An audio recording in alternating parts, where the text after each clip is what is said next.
What's up, YouTube? Got a bit of a fun one today. Spoiler season for Duskmourn is underway, and there's a few cool cards here and there, but one that really jumped out at me was this card, Demonic Counsel. If you haven't seen this one yet, like, this entire video is about this card. So it's 1 in a black. Sorcery, search your library for a demon card, reveal it, put it into your hand, then shuffle. Delirium, I love me some delirium. If there are 4 or more card types among cards in your graveyard, delirium. Instead, search your library for any card, put it into your hand, then shuffle. So we have Demonic Tutor in Modern. This is like game changing if it works out. I've been saying for I can't imagine how long how cool it is to be able to print like specific support pieces into Modern, and I think this kind of fits that goal of you can't just jam a delirium enabled tutor into every deck out there, but the decks that can manage delirium, this is a really, really cool piece of tech. This is for a deck like Death Shadow that wants Teamer Battle Rage, but can't find Teamer Battle Rage all the time. This could be some awesome piece of equipment to have access to. But it comes with the downside. The downside being if you don't have Delirium, you got to search up a demon card. That's what this video is about, actually. We know the upside. We know Demonic Tutor, fetching up a shadow, fetching up that removal spell you need, the Battle Rage. That's all great. But when that doesn't happen, what's the card looking like? So, I went through and I looked up every demon you could possibly get with this and threw them all into a pile, kind of said, see what they looked like. But then it was pointed out that this says demon card. It does not say demon creature. So not only can you get demon creatures, you can get kindred demon spells, which there are none. There's a demon equipment. We'll get to that. But you can also get cards with the ability Changeling, because they are demons in all zones, including your library. They are all card types in all zones, or all creature types in all zones. So it opens up the possibilities a little bit. So what we did, let's get this out of the way. We made a tier list. And we're going to go through and rank the cards that I think are either fun, playable, might serve a purpose in a Death Shadow shell with Demonic Counsel. So if you don't see your favorite like 12 mana demon on here, that's the reason. You're never realistically casting it in Shadow. For the most part, 90% of these are less than 4 mana.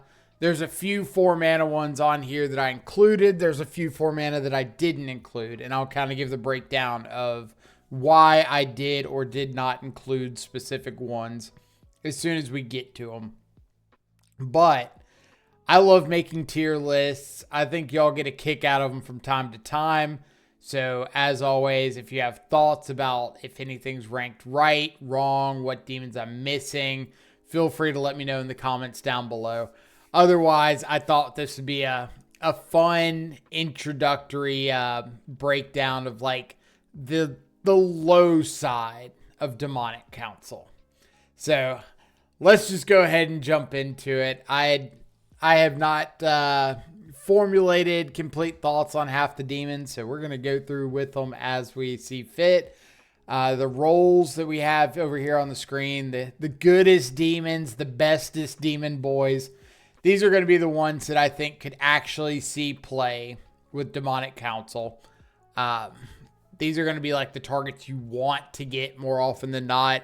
The solid role fillers, this is going to be the demons that serve a purpose. So you get them in specific scenarios. They may not be as generically powerful, but they have something that they do that other demons can't. Meh is going to be like your draft chaff demons. These are going to be the demons that like fill those last couple spots if you're looking for something to be able to tutor up, but they're probably not going to be like your first choice, but maybe you're in a meta that calls for this sort of demon. Please know, pretty self-explanatory. It's just like you could search this demon. I'd prefer you didn't, but I can't stop you. And then technically can find is like our bottom tier demons. These are the things that like, yeah, by all technicalities, you can search this up in your deck, but I can't give you a good reason to ever want to. So that's our tier list. Let's go ahead and start from the beginning. We got a nice little slideshow set up, so we'll be able to like flip through our demons. Okay. So many cards that I didn't even realize were demons. So there are some fun little picks on here. Ammon Eternal. 3 mana from what? Hour of Devastation. One of the Amonkhet sets. Zombie Crocodile Demon. 3 mana, 5/5 with Afflict 3. So whenever it becomes blocked, defending player loses 3 life. So you attack with it. They lose 3 life if they block it. Otherwise, they lose 5 if they don't block it because it's 5/5. Whenever an opponent casts a spell, put a -1/-1 counter on Ammon Eternal. So really good chance that they're going to be shrinking it pretty quick if you do get it out on the battlefield. Whenever it deals combat damage to a player, you remove all the -1/-1 counters on it. So the longer the game goes, the less of an ability your opponent has to cast spells into the Ammon, the better chance it has of staying pretty high power. If you tutor it up on turn 2 with your Counsel and then play it out turn 3, really good chance your opponent's going to be able to like double spell into it. And they might be able to shrink it down enough to where they can just profitably block it and take 3 life. So I don't think it's going to fit into goodest demons. And I don't think it's technically a role player. So I'm going to put it in meh. It's got a good power and toughness stat line. The problem really comes from the fact that like you're not really going to want to play it out on turn 3 when your opponent has all the options available to them. You're going to want to wait a little bit, and the longer you wait, the more Demonic Counsel is likely to just become a demonic tutor, at which point you can probably find something better than Ammon Eternal. Next one up, standard all-star at the moment. Words are tough. Archfiend of the Dross. 2/2 black for a 6/6 flyer. So I told you there were some 4 mana demons on here. Archfiend of the Dross enters the battlefield with 4 oil counters on it. At the beginning of your upkeep, remove an oil counter from Archfiend of the Dross. Then if it has no oil counters on it, you lose the game. Whenever a creature an opponent controls dies, its controller loses 2 life. So against like some creature heavy decks, if you got some removal spells, Archfiend of the Dross can absolutely end the game very, very quickly. You do have the ability to combine it with cards like Toxic Deluge to wrath your opponent's board. Maybe they lose 4, 6, 8 life in combination with the Archfiend attacking in. It's got a really high power and toughness total, so it's not the easiest thing to get off the board. Does die to Revolted Fatal Push. Does die to Delirium Unholy Heat. Galvanic Discharge with another Galvanic Discharge or with a Bolt. So it's not impossible to get it off the field. I do think that the lose the game with when it doesn't have oil counters isn't that much of a downside. We have a lot more ways to take out our own creature in Modern. Your opponent is going to be dead before that matters more often than not. And if it doesn't kill them, it's probably because they had a way to get it off the board.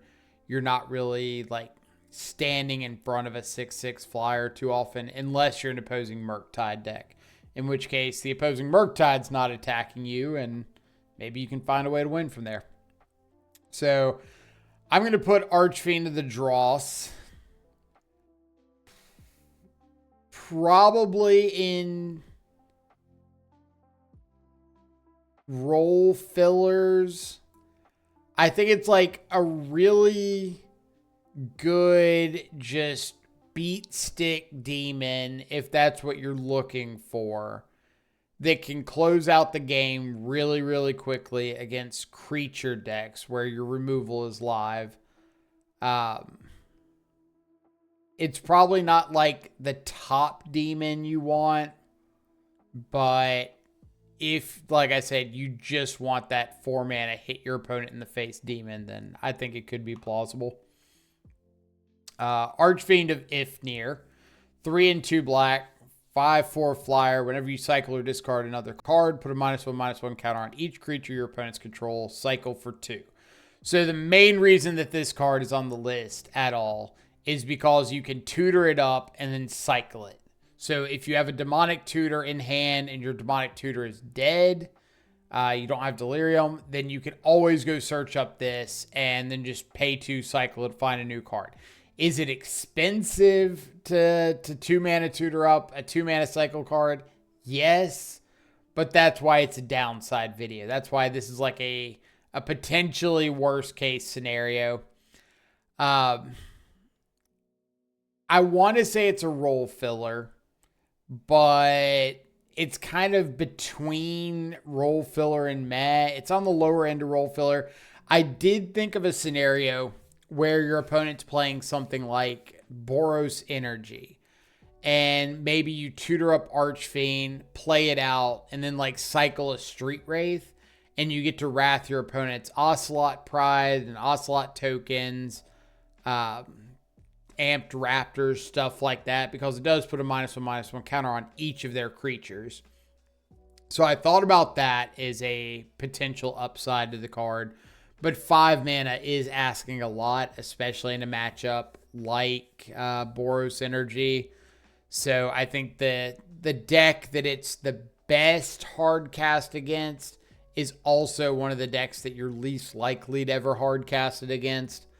So I think I'm going to put it meh tier, but higher than Ammon Eternal. The left is how high I'm rating it in this tier compared to the other demons. So I think I would either put it like very bottom of the role players or very top of meh. Actually, I think I'm going to change my mind. I think I'm going to put it very bottom of the role players, because I do think it's like the only demon that you can tutor up and then just cycle away. So it does have a very unique niche to fit into. Make sense? I think that's somewhat reasonable. Next up, Baleful Amit. 3 mana, 2 and a black for a 4/3 lifelinker. When Baleful Amit enters the battlefield, put a -1/-1 counter on target creature you control. So nice little Amonkhet Crocodile Demon, because of course that's a normal creature type. Obviously pairs really badly with Shadow. You don't want like a big lifelinker on board with your Shadow. If it gains some life, or not gains some life, if it gains some extra power or extra toughness, maybe.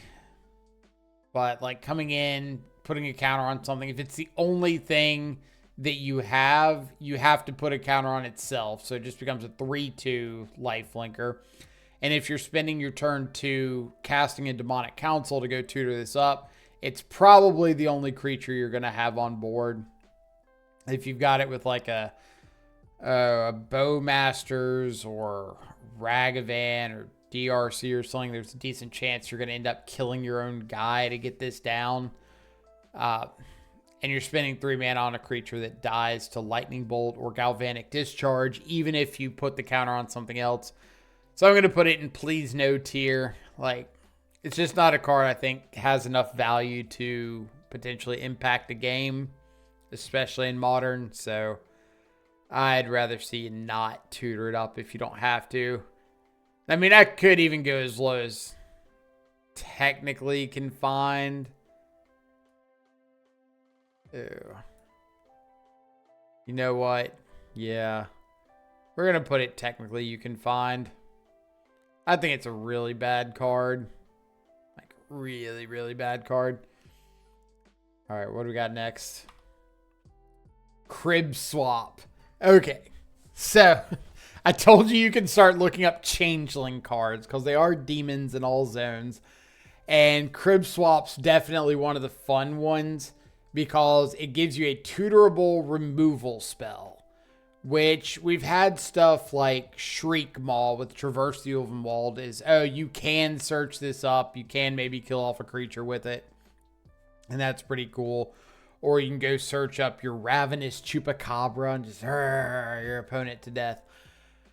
But Crib Swap giving us now a Kindred instant for cards like Nethergoyf and Tarmogoyf that we can tutor up, as well as giving an ability to interact with some bigger creatures on the board, is an interesting dynamic that we haven't really had before. So I'm definitely putting Crib Swap in solid roll. I don't even know if I said what the card does. It's 2 and a white for a Kindred instant Shapeshifter. It has the ability Changeling, so it's every creature type, which is why we can get it off Demonic Council. You exile target creature, its controller creates a 1/1 colorless Shapeshifter creature token with Changeling. Important to note for this card, it does not make your opponent's creature a 1/1. It exiles the creature and then they get a 1/1. So for things like Murktide Regent, they don't get a 1/1 with the counters that Murktide already had. The Murktide is gone and they just get a 1/1. So for things like Psychic Frog, Murktide Regent, cards that care about 1/1 counters, it is much better than just making it a 1/1 permanently. So I'm going to put Crib Swap in the role players. I think it's better than Archfiend of Ifnir. I think I'm actually going to put it ahead of Archfiend of the Dross too.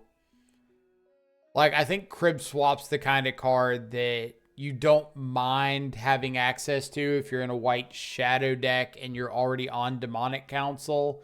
Just like one copy in the 75 so you can get it if you need it. I think it's a pretty cool effect. It's probably going to realistically end up being like less than Archfiend overall. I think in the majority of shadow decks, you're more interested in being able to tutor up a threat than an interactive spell. But they're pretty close together.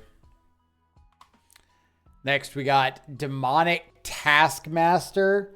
2 and a black for a 4/3 flyer. At the beginning of your upkeep, sacrifice a creature other than Demonic Taskmaster.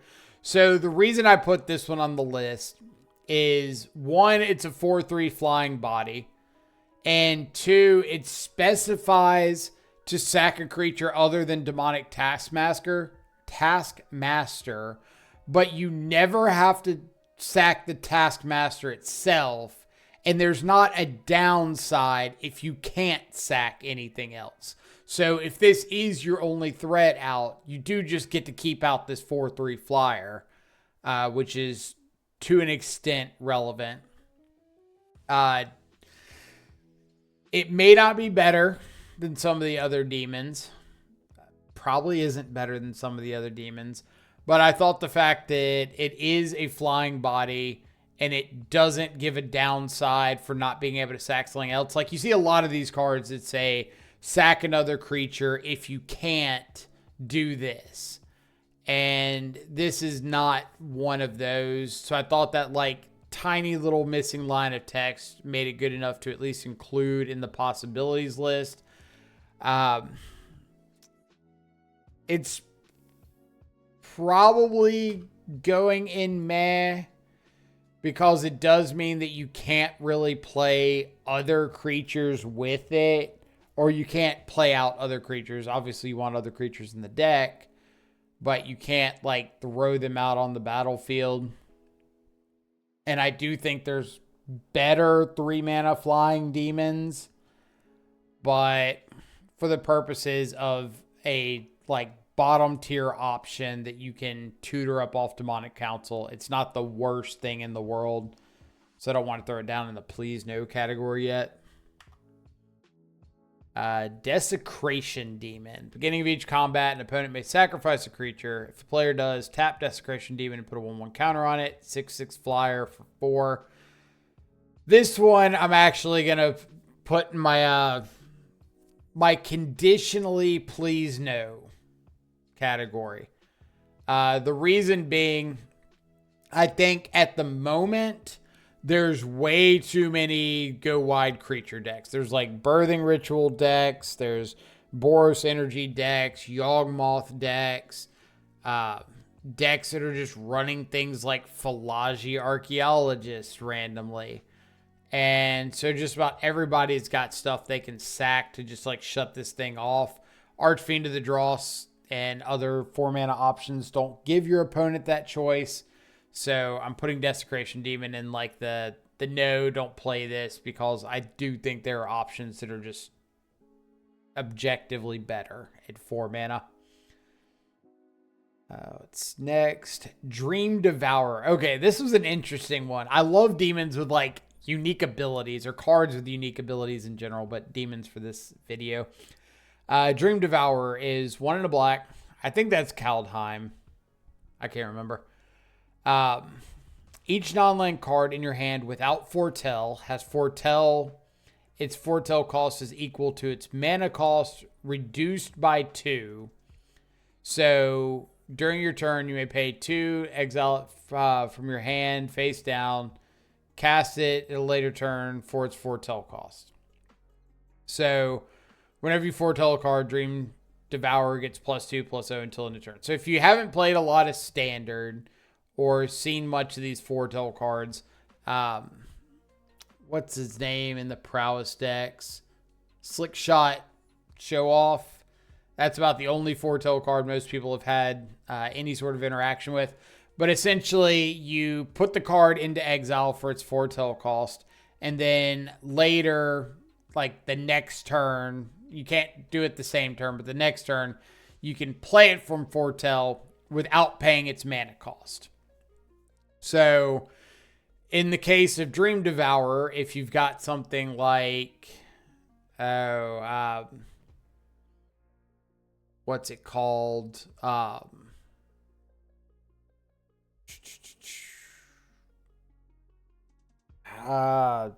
Toxic Deluge.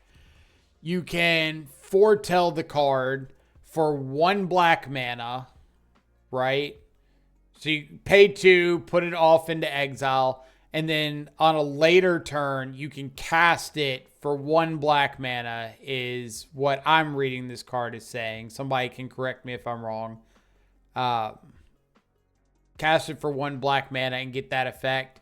So for cards that you might want later, but not right now, it's a pretty cool piece of tech. Maybe you want to foretell like a Temur Battle Rage and just get it into exile, protect it from getting taken out of your hand, which I think is like the best upside of this card, is being able to protect things from like Thoughtseize or whatnot by just putting them off into exile. It being a 0/3 is pretty awkward. Like, you're not going to be foretelling something every turn. And even if you do foretell something every turn, you're probably just attacking with a 2/3. And it doesn't have any sort of evasion on it. So, I'm going to put it in meh. I think it's like between the Taskmaster and the Amit. I would love to put it in solid role filler if this role was like a little bit stronger, but I just don't see it being an impactful enough ability to really like swing games in any meaningful way. Yeah. I think I'm fine with Matt here. What do we got next? Embodiment of Agonies. So flying Death Touch. Embodiment of Agonies enters the battlefield with a 1/1 counter on it for each different mana cost among non-land cards in your graveyard. For example, 2 and a black and 1 and 2 black are different mana costs. Okay. This is a card that when it first got spoiled in Standard, I remember a couple people here and there being interested in trying it in Modern, and obviously never caught on because I guarantee like 90% of the people watching this video have never heard of this card in their life. Completely understandable. I started thinking about it the other day, like, what kind of size do you realistically see on this thing?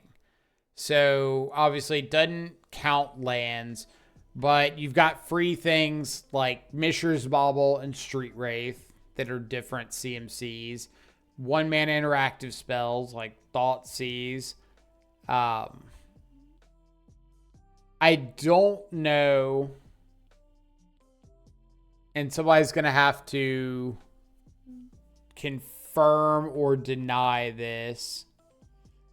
It says each different mana cost. I'm assuming if you've got like Thoughtseize and Lightning Bolt in the graveyard, that counts as 1 mana cost, right? Like 1 colored pip cards. Maybe I'm wrong and this counts those separately, but I don't think it does. If it did, I'd put this card way higher. Because you're talking about a 3 mana play that could potentially be like a 6/6. If you've got Wraith, Bauble, Thoughtseize, your Demonic Counsel, you used a bolt to kill something off, your Tarmogoyf died or whatever, you stubbed something, Spell Pierce something. But I think because like Bolt and Thoughtseize have the same mana cost for the purposes of this card, I think it's way less reliable. You could build around it and play like Dismembers and Street Wraiths, Fatal Pushes, Demonic Counsel, Mishra's Bauble, and probably make it a little more playable. But I think just on its base, fitting into an existing Shadow Shell, it's not quite as good.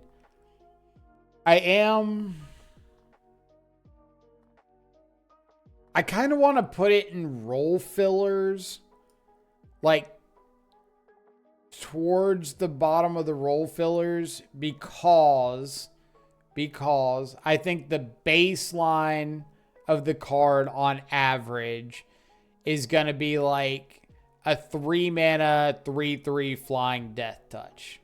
I think more than likely you're going to have some sort of free cantrip, a Bauble or a Wraith, if you're building with the purpose of having this card in the deck. Some 1 mana interactive spell, the actual Demonic Counsel to tutor it up, and then this comes in as like a 3 mana 3/3 flyer, and I don't think it takes much effort to make it a 4/4 flyer. And I think a 4/4 flyer is like a pretty big difference for 3 than a 3/3 flyer. So I'm going to put it in role fillers just for the idea that you can probably build around it to make it a little bit better. Herald of Torment, 1 and 2 black, 3/3, bestow for what? 3 and 2 black. Flyer at the beginning of your upkeep, you lose a life. Enchanted creature gets +3/+3 and has flying. I think this is going pretty low for me. Like, I think there's better 3 mana demons you can tutor up. I think the bestow cost is too expensive. Yeah. So I think I'm going to put this in like, please no. I think it's better than Desecration Demon. But it's just like so far down on the list of 3 mana demons. At least with some stuff like Amit Eternal, it can potentially dodge popular removal spells. But like Herald of Torment can't even dodge Galvanic Discharge ever. And it's got less power than like the Taskmaster with a bigger, potentially bigger downside. Yeah. I'm going to put it in please no. Illusory Demon. Okay, this one I thought was just hilarious, so I entered on the list. I'm going to throw it in like technically can find, just so you know off the bat. But it's 1, a blue, and a black for a 4/3 flyer. Whenever you play a spell, sack it. Don't play the card. I'm going to put it ahead of this other Baleful Amit just because it's got flying. And yeah, maybe there's a world where you tutor this up when nobody has anything and you just need a 4/3 flyer to end the game. But probably not. On to the next one. Immersturm Raider. This one I thought was pretty cool. 1 in a red for a 2/1. Enters the battlefield. You may discard a card. If you do, draw a card. So like a tutorable loot effect, kind of like the Archfiend of Ifnir is a tutorable redraw or tutorable cycle. But this does give you a body that you can play out. So I think if Archfiend is here, I'm going to put the Raider right below the Archfiend. They're like 1A and 1B. It's pretty much, if you're playing red, you might be more interested in playing the Raider just to get a body out on the battlefield. But if you're playing black, obviously you can't, or if you're not playing red, then obviously you can't play the Raider. So you're probably playing the Archfiend if you want that effect. But yeah, anytime I think that you can tutor up something that has an effect on what's going on right away, I think that's a positive card to at least be aware of. And the Raider being able to rummage away something from your hand is a non-zero plus, especially in a deck with Demonic Counsel that obviously cares about delirium and getting stuff in your graveyard. Then maybe this is like your floor to help get that enabled on future turns. Masked Vandal, definitely a solid role player card. So 1 in a green, 1/3, Changeling, so demon in all the card zones. When Masked Vandal enters the battlefield, you may exile a creature card from your graveyard. If you do, exile target artifact or enchantment an opponent controls. So notable hits, things like Urza's Saga, the One Ring. What other popular artifacts, enchantments do we have? I don't know. Urza's Saga and One Ring are like good enough. So I definitely think it fits in the role players. I think it's higher than the cycle ones because it actually does something itself that you're probably interested in if you're considering running the card. I'm going to put it below Crib Swap just because I think creatures are a little more impactful than artifacts and enchantments. But again, really, really cool ability to have access to if you find yourself wanting that effect. Master of the Feast, another one in our 3-mana flyer demon cycle. So 3/3 flyer, or 5/5 flyer for 1 and 2 black. At the beginning of your upkeep, each opponent draws a card. So upside ends the game quickly. Downside, your opponent draws extra cards. Unfortunately, in Modern, I think we're at a point where like card quality is too high that you just can't afford to give your opponent extra cards at any point. So I'm going to put it in please no, above Desecration Demon. Actually, I'll put it above the Herald of Torment or whatever, just because of the bigger body. And maybe you end up playing in a shell with like Bowmaster or something, and you get some extra pings here and there, or some other benefit for having your opponent draw cards. But the timing on it makes it really awkward. So it does happen at the beginning of your upkeep. So like Narset doesn't stop it.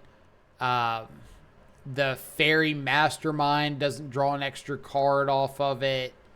So really hard to justify just like giving your opponent a free card every turn. Mind Rack Demon, another one of these 4 mana demons. So flying trample 4/5 for 2 and 2 black. When it enters the battlefield, put the top 4 cards of your library into your graveyard. It's really good at helping to enable delirium. And then actually has delirium. At the beginning of your upkeep, you lose 4 life unless there are 4 more card types in your graveyard. Man, this card was so good in Standard, but unfortunately we're just not in Standard anymore.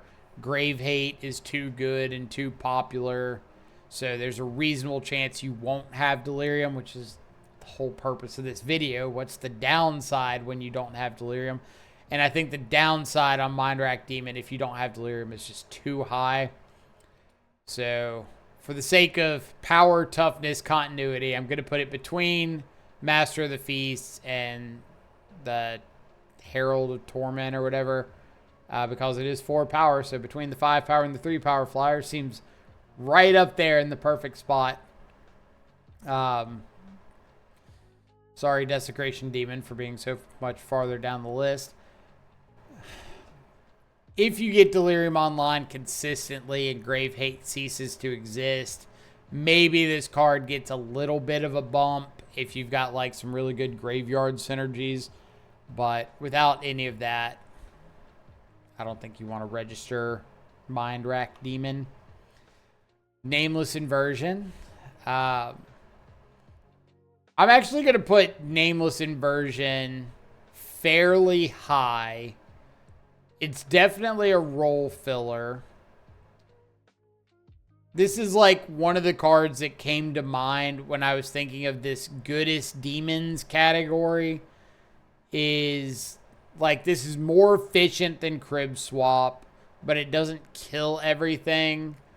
So I think I'm going to put it like above Crib Swap, below Archfiend of the Dross, because it is right in line with Crib Swap, is like this interactive spell you can tutor up. Pairs really well with Tarmogoyf and Nethergoyf. Doesn't require you to splash white. So I think solid role fillers is fine. Kills things like a Johnny, Guide of Souls. Pretty awkward into Psychic Frog. Probably wouldn't recommend that one. Kills Amped Raptor. Kills bunch of the stuff out of Yawgmoth, like Soul Trader and Marionette Apprentice. Yeah, it's got a bunch of stuff that is like small little creature combo cards it can take out. And since it does that for less mana than Crib Swap, pretty big upside. So, yeah, I think solid role fillers is right about where I want that. Blade of the Oni. 1 and a black for a 3/1 artifact creature equipment demon with menace. Equipped creature has base power and toughness 5/5, has menace, and is a black demon in addition to its other colors and types. Reconfigure for 2 and 2 black, so you can attach it to another creature for 2 and 2 black. So love the card design. Hate the way that it interacts with basically anything in Shadow. So if you don't understand this interaction with a lot of the main threats in Shadow, if you reconfigure this onto a Shadow itself, the Shadow dies immediately. Because Death Shadow has got a base power and toughness 13/13, and then a power and toughness modifying ability. So this makes it a 5/5 instead of a 13/13, and then it gets -X, where X is your life total. So unless you are below 5 life, your Shadow just dies if you reconfigure this onto something, or onto a Shadow. If you reconfigure it onto a Tarmogoyf or a Nethergoyf, and someone correct me if I'm wrong, you've got 2 power and toughness defining abilities, the Blade of the Oni and the Tarmogoyf or the Nethergoyf. And now you have a timestamp issue since the Blade of the Oni was equipped it overrides the Tarmogoyf. So if the Goyf was a 6/7 and you equip a Blade of the Oni onto it, it becomes a 5/5. Not the best interaction. A little bit better when you talk about equipping things like army tokens for Bowmasters or the Bowmaster itself. Equipping like Ragavans, Darcys, stuff like that. Gets a little bit better, but it's still 4 mana to reconfigure, which is a pretty big ask. But being able to tutor up like a 2 mana 3/1 menace creature isn't bad. Does die to Bowmaster. We don't see a lot of Wrenn and 6s right now. And then being able to reconfigure it later. I'm going to put it in role players just because it's like this really unique thing. Not that it's necessarily good, just that you don't have anything else that's doing the same thing. Makes sense? Plus, there's always a world where maybe you Demonic Counsel to tutor it up and then find something to discard it to grow your Goyfs, or add Artifact in the yard to help with Delirium for future Demonic Counsels. And that's like a non-zero thing to consider. Orvar. Okay, this is like top of the role fillers only because it's a card that has seen play before. So if you haven't seen Orvar the All Form, 3 and a blue for a 3/3 changeling. Whenever you cast an instant or sorcery spell, if it targets one or more creatures or other permanents you control, we'll put a token that's a copy of that permanent on the battlefield. Not the important part. The third line or third box is the important part of Orvar. When a spell or ability an opponent controls causes you to discard a card, create a token that's a copy of target permanent, or discard this card. So if your opponent plays a Archon of Cruelty, manages to get an Archon into play, and you discard an Orvar, then you can copy that Archon, and you essentially make them sack their own Archon. They resolve their Archon trigger. You sack something, discard a card. You discard Orvar. It becomes a copy of Archon. Now they sacrifice a creature, and you hope that their Archon is the only card out. So I'm going to put it in the top of the role fillers, mainly because this is a card that has seen play for this exact role before, and now it's tutorable. So that's interesting. It is a little bit worse when your opponent knows that you have it. But I don't think it's so much worse that it should be like knocked down because of that. You can just naturally draw it and not tutor for it. But the role that it fills in taking out decks like Creativity is very significant. So being able to tutor it now, really cool. Abyssal Persecutor, 6/6, Flying Trample. You can't win the game. Your opponents can't lose the game. Definitely Archfiend of the Dross, but worse. We'll throw it down in like technically Confined, because I do think there are options that are just better, and this is like the only one that actually requires you to kill your own thing. With Archfiend of the Dross, you assume the game's going to be over before it matters. If it doesn't, you have to kill your own thing, but you can win the game if it is. With Abyssal Persecutor, you actually can't win until you kill the thing. So exponentially worse. Keeping it down there. Fun fact, I did play this card in Standard in an Esper control deck with Jace the Mind Sculptor and Day of Judgment. So you could like Jace bounce your own Persecutor, or Day of Judgment wrath it away. So fun little throwback. Rafine. Okay. Rafine I'm putting a really high grade on. I think this card is super sick. Really cool in Standard in the Esper Legends deck. So white, blue, and a black for a 1/4 with flying and ward 1. Whenever you attack, target attacking creature connives X, where X is the number of attacking creatures. So doesn't die to bolt, doesn't die to discharge without extra energy. The ward can be relevant. You can play it on curve after Demonic Counsel. So this is actually going to get my first Goodest Demons list, or Goodest Demons title, because I do think this is a card that if you're playing like an Esper Shadow Shell, maybe you're playing with stuff like Ledger Shredder that allow you to keep attacking in the air, get extra connive triggers. Like, you can very easily filter through your deck and find relevant cards. It might be a little slow for current Modern, but again, not dying to Flage is big. It's a really good power and toughness to go up against like the Boros energy decks. Does stand in front of stuff, even if they've gotten counters off Guided Souls. Yeah, I think it's like a bit more of a current meta call than anything, but I think the potential is there if you're playing a kind of creature-heavy Esper Shadow list. I want to see if it's got legs. I think that's all it comes down to. Like, I think there's potential. Rakdos, Lord of Riots. You can't cast Rakdos, Lord of Riots, unless an opponent lost life this turn. 6/6 flying trample, so another one of these 6/6 flying demons for 4. Creature spells you cast cost 1 less to cast for each 1 life your opponent's lost this turn.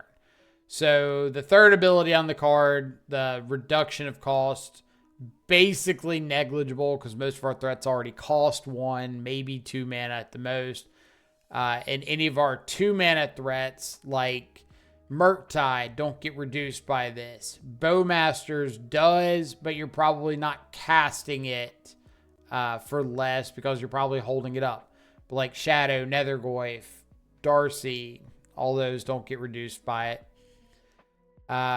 Can't cast it unless an opponent lost life this turn. So you have to actually hit your opponent before you can do anything with it. I'm putting it in... I'm going to put it in technically you can find down here with like Abyssal Persecutor.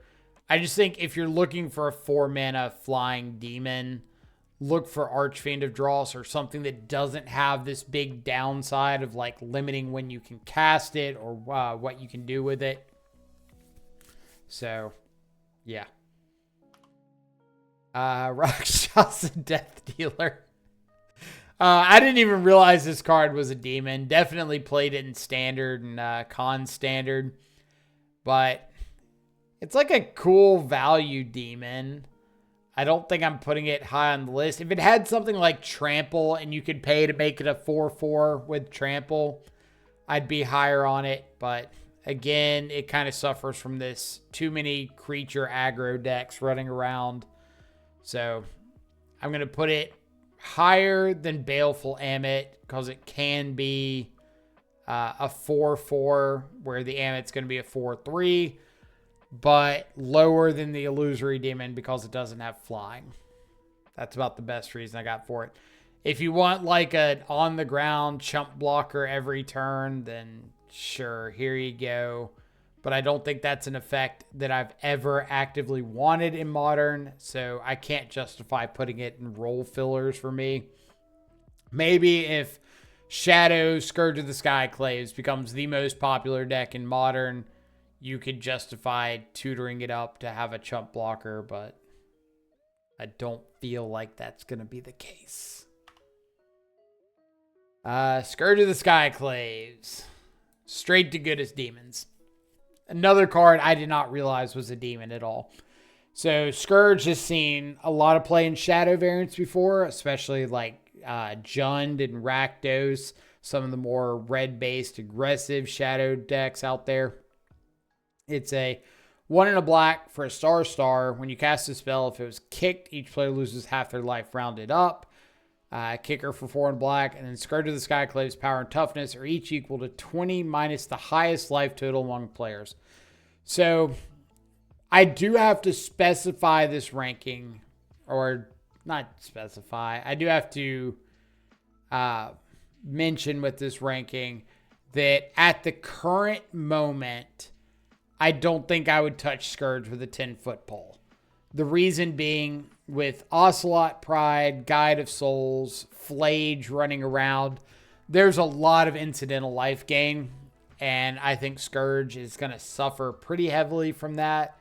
So if you don't know the math behind Scourge of the Skyclaves, if we're both at, say, 14 life, and I've got a 6/6 Scourge out, and my opponent casts a Flage, and they hit the Scourge, the Scourge takes 3 damage, my opponent gains 3 life, goes to 17, Scourge dies to state-based actions. That's a big hurdle to overcome. It's very difficult to get your opponent down below that kind of life total in the first 3 turns of the game when they are playing Boros energy. So Scourge is likely going to be like a late game play in a matchup like that when you've had a chance to attack a few times. So I wouldn't rely on it as the only thing that you can tutor up, but maybe a deck with like a couple Scourge, a couple Nameless Inversion. So you have an option to get early with the Inversion, then an option to get late to close things out with Scourge could be an option. Plus the fact that Demonic Tutor or Demonic Counsel can tutor up a Temur Battle Rage when you have Delirium means that it does scale kind of well. So early in the game, tutor up your Nameless Inversion. Middle of the game, get your Scourge. Late game, get your Battle Rage to finish off the game. Just interesting little sequence and point there. Soul Flare. Okay.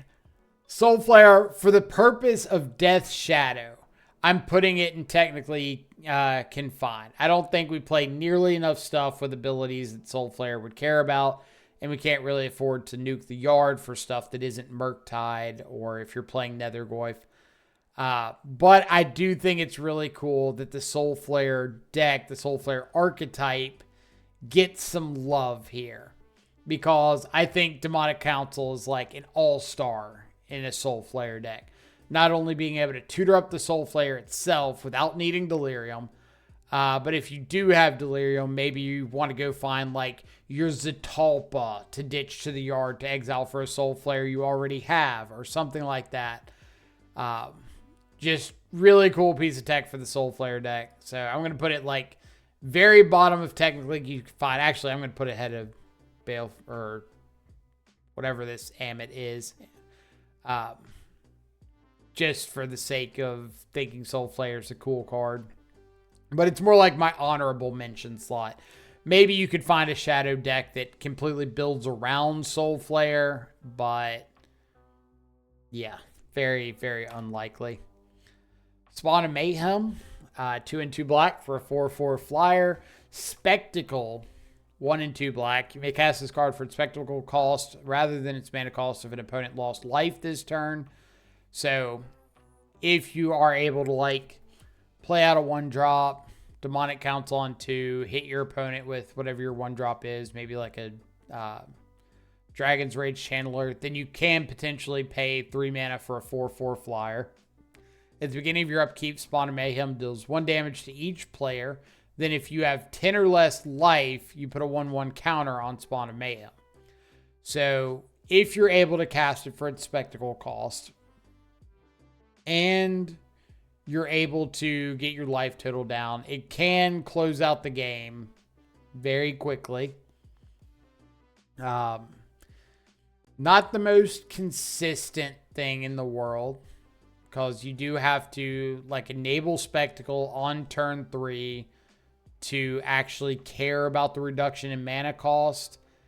And in order to enable Spectacle on turn 3, you have to either have this in your hand or have tutored it up on turn 2, which means you had to have a 1-drop that hit your opponent, or like Gut Shot. Speaking of which, I saw a blue-black Shadow player on Young Dingo's stream playing in the challenge with Gut Shot. I don't know if it was in the sideboard or main board, but somebody find that list. I think it was Terminus Zero was playing it. So somebody go find that.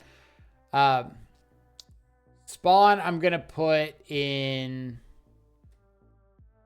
the meh list. Like top of meh. I think it's worse than Archfiend of Dross if you're just looking for like a tutorable flying beat stick demon. I think Embodiment of Agonies is a little bit easier to enable because all you got to do is like cycle some of your free cards and like cast a Thoughtseize or whatnot. I think Spawn of Mayhem can get out of control quicker than like Embodiment, but enabling it on curve, I think is a little too many hoops to jump through. Next, Torian Mauler. I included this one because I played this card in Commander like way back, and I think it's a super cool card. So it's a 2 and a red 2/2 changeling.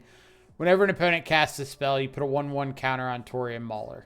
There was another one called, I think, Mana Gorger Hydra or something like that had trample and the same effect. Was it Mana Gorger Hydra? Mana Gorger Hydra. Yes. So Mana Gorger Hydra, whenever a player casts a spell, put a 1/1 counter on it with trample. Just like exponentially better, but can't tutor it up because it's not a demon. So I'm going to put Mauler like way down and technically confined. Like your opponent's first removal spell is going to kill it.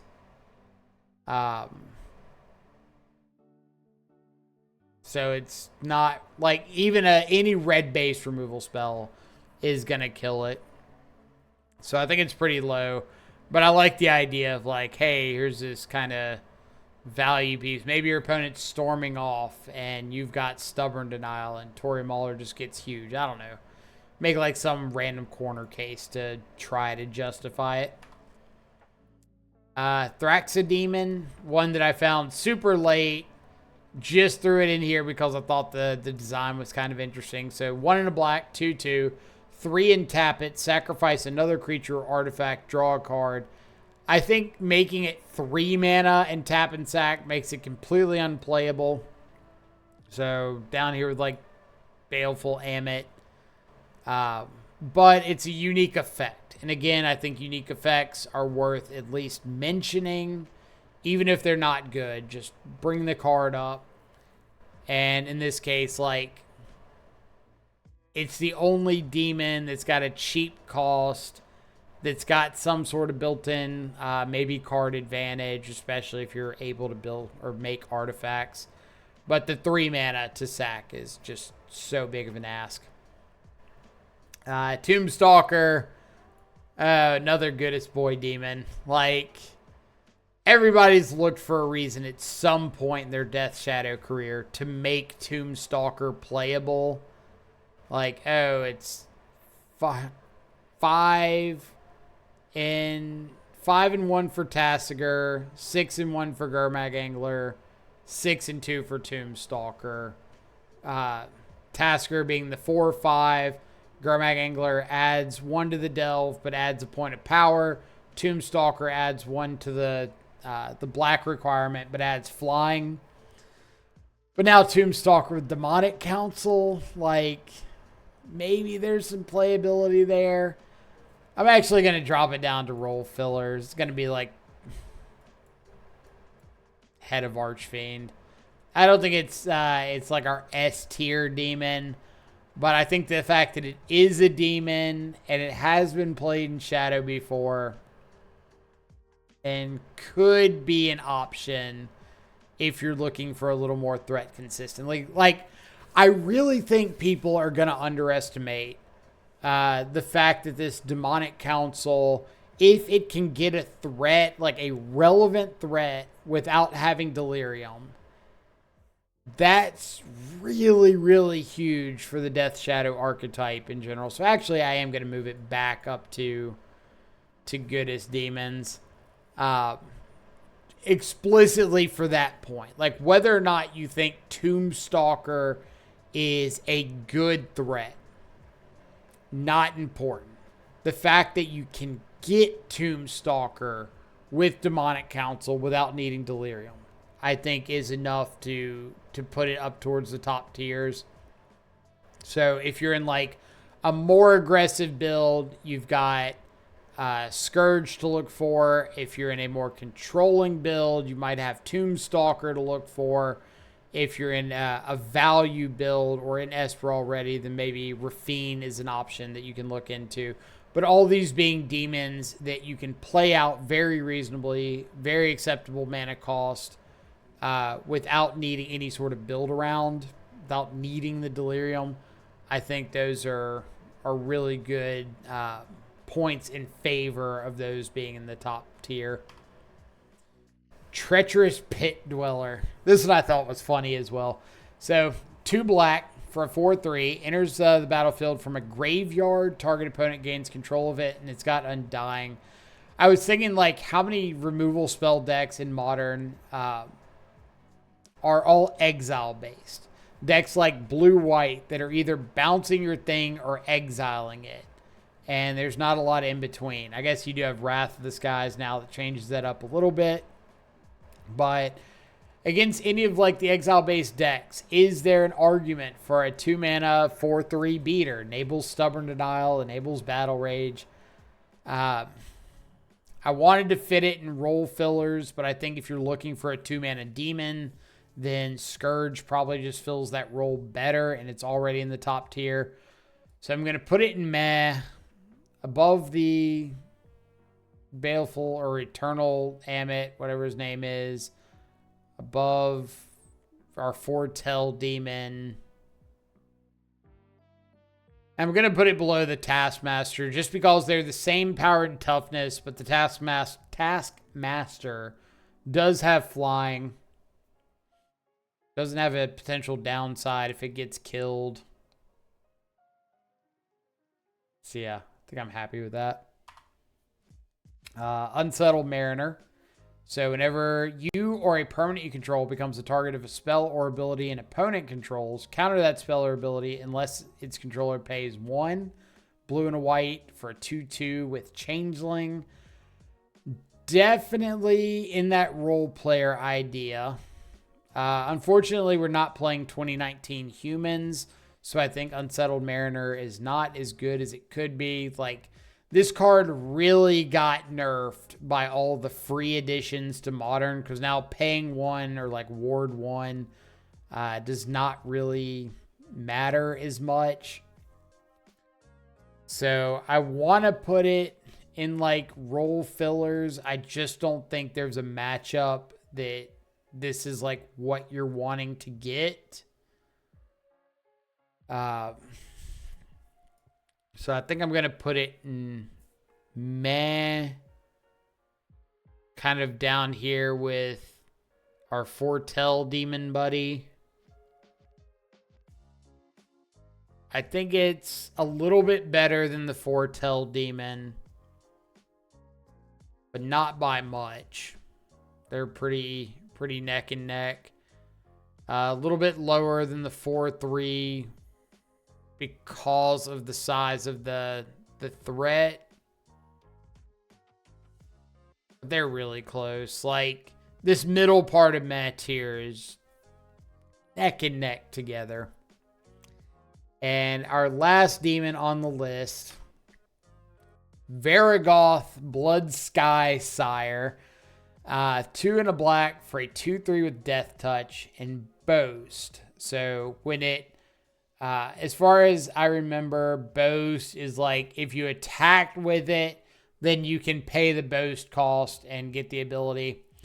So Boast 1 and a black, target player searches their library for a card, then shuffles their library and puts that card on top of it. Not a lot of ways to like make your opponent shuffle in Modern.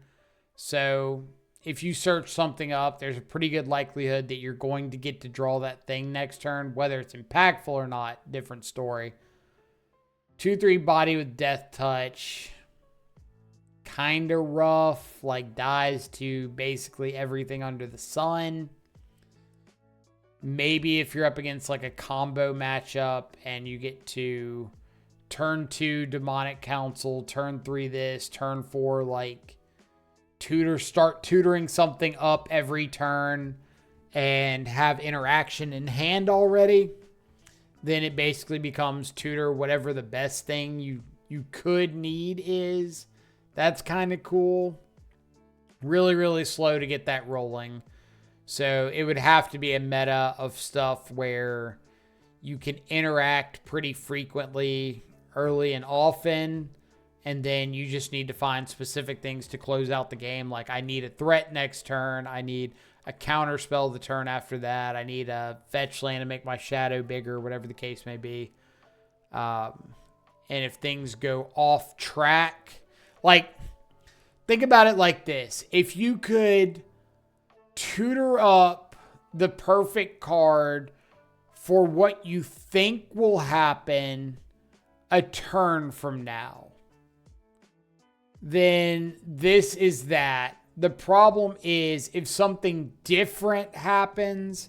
So if I think, okay, I need counter spell for my opponent's, I don't know, Goryo's Vengeance next turn, and my opponent ends up like surveilling into the 5 or the 2 mana black white unearth, get back a creature, then my entire plan just went out the window. Like, I was prepared for Goryo's Vengeance. They were able to unearth the dude. This card's a waste of time. If you feel like you can mind game your opponent and add the perfect thing to your hand every single turn, maybe this is something you want to look into. But I'm going to put it down and, like, please no. It's got a unique ability, so it gets some amount of points, but I just don't see any time that you're realistically able to predict the play of the game to that level of precision that kind of ability becomes worth it, especially since you have to have interaction for stuff along the way that hits what you need it to hit until you can get this rolling. And this is like starting to go on turn 4, draw the card on turn 5 at the soonest. That's a slow process for Modern. So there we go. This is my demon tier list. All of the halfway playable demons, in my opinion. I'm sure there are some that people are out there like, you forgot XYZ demon. For whatever reason, I didn't think it was playable or even like worth bringing into the conversation or didn't do something unique enough. So if you do have some suggestions like that, love to hear them. As always, we've got more Duskmourn spoilers coming out. There might be more demons that end up seeing some sort of playability in that set. I think it is supposed to be a pretty demon-focused set, but this at least gives a place to start the brewing from. But as always, links down below for the Twitter, in case you want to know when a live stream's happening, so you can come check it out.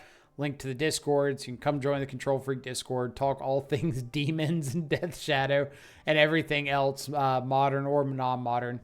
Link to the Twitch, in case you want to come catch a live stream. Trying to be a little more consistent with going live a few days a week. Other than that, man, thank y'all for tuning in. I hope y'all have a fantastic rest of your day. Stay safe. Enjoy some good food and company. I will catch y'all back live later. Adios for now.